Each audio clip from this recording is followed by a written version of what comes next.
Hey everyone, welcome back to Java from Scratch Daisy. ఈ వీడియోలో మనం variables and data types use చేసుకొని ఈ త్రీ ప్రాబ్లమ్స్ ని సాల్వ్ చేద్దాం. First problem add two numbers. ఇక్కడ ఫస్ట్ క్లాస్ డిక్లేర్ చేస్తున్నాం. Class index and main method public static void main string args.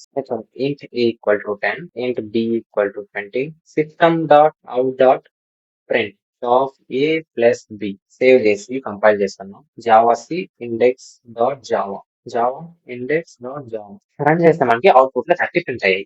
ఎలా 30 ప్రింట్ అయ్యాయి? ఇంట్ అనేది data type, right? Data type. ఇక్కడ ఏబి అనేది వేరియబుల్స్, రైట్? అండ్ 10, 20 అనేది values. ఇప్పుడు system dot out dot print of A plus B ఇస్తే ఇక్కడ A వాల్యూలో 10 ప్లస్ బి వేరియబుల్లో 20 వాల్యూ స్టోర్ ఉంటుంది. 10 ప్లస్ 20 30. సో మనకి అవుట్పుట్ లో 30 ప్రింట్ అయ్యాయి.